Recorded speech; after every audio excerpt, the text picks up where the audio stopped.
right deep inside you.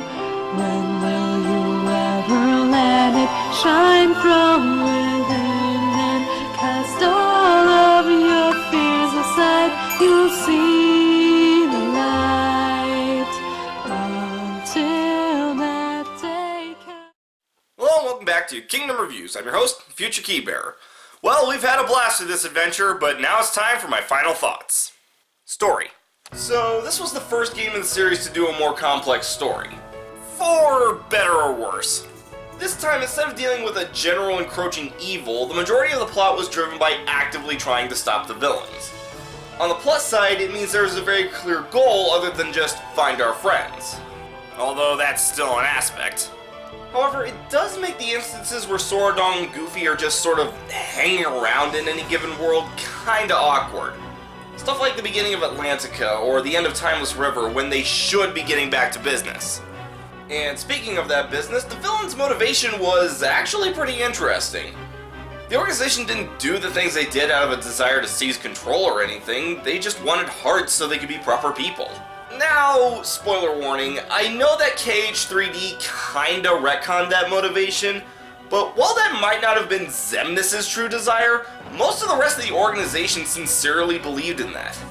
Hell, arguably, everything Axel did in this game was to reach that goal. And speaking of specific characters, Sora didn't really have much of an arc in this game. He's still more or less the same person he was in the beginning.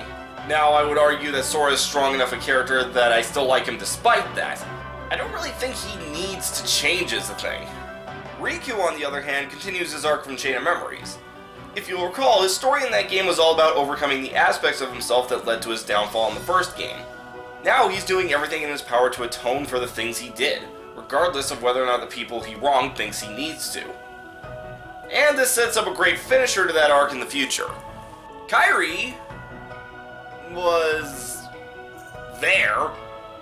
Okay, to be fair, while she's really still in the same damsel in distress role that she was in the first game, she's at least awake for most of it, and we're allowed to get to know her a little more. I really do appreciate that she's no longer content with waiting and chooses to be more proactive. She's not good at it yet, but at least she's trying. And then we have Ansem, the true Ansem. I've seen some people complain about the retcon that Ansem in the first game was really just his apprentice who stole his name in research, but I still think it works. It doesn't lessen the threat that Xehanort's Heartless presented in the first game, and it's not like this game presents any information that directly contradicts what was said about Ansem. Hell, anyone who would have known he wasn't the real Ansem was never around to say so. Overall, they add some twists and turns that may not have been necessary, but I still think work. Gameplay. Here we go back to the command menu system from the first game, but with some improvements. While the fundamentals of the combat are the same, there are a few things that make it better than the last time. The big thing is speed. Combat is a lot faster than the first game, and it really helps up the enjoyment.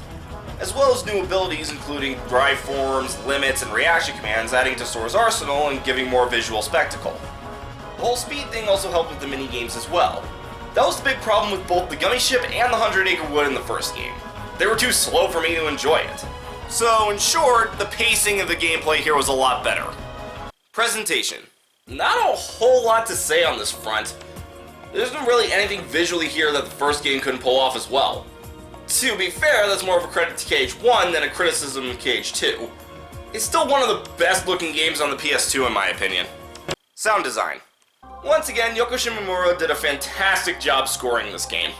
Looking at the voice actors, we got Haley Joel Osment reprising his role as Sora in the first game to come out since his voice changed. And I really prefer it over the first game. It just matches Sora's happy and almost cocky personality a lot more. Hayden Panettiere's voice for Kairi also changed a bit since the first game, and it really is fitting for the character. David Gallagher's voice barely seemed to change at all, but he does pull off the more stoic Riku that this game represents. We got Jesse McCartney as Roxas and Quentin Flynn as Axel doing just as good as they did in 358. We got Brittany Snow as Naminé, and maybe it's because she plays the character in every other game, but I kinda prefer Megan Martin's performance. Brittany Snow's voice is good for the character, it's just, with the exception of the scene where she says goodbye to Roxas, it seems to me like she's just kinda collecting a paycheck. Sir Christopher Lee is absolutely perfect as Ansem. Seriously, I have No criticisms whatsoever. As for Paul St. Peter as Xemnas, I like the voice for a main villain, and it's not really bad for Xemnas. It's just, I feel like it should really sound more like Xehanort. The Disney character voices are all fantastic as usual, getting either the original actors or the next best thing. As for the Final Fantasy voices, with the exception of Cloud, all of them have new voice actors. And I have no idea why. They're not bad by any means. Hell, Doug Erholtz is pitch perfect as Leon, but there was nothing wrong with the old voices. Although I will say, Aerith's voice was a bit of a downgrade. There's just not as much emotion here. Still, despite the few exceptions, the voice cast of this game is wonderful. Summary. Overall, Kingdom Hearts 2 is an amazing sequel. The story is much bigger and the gameplay is greatly improved.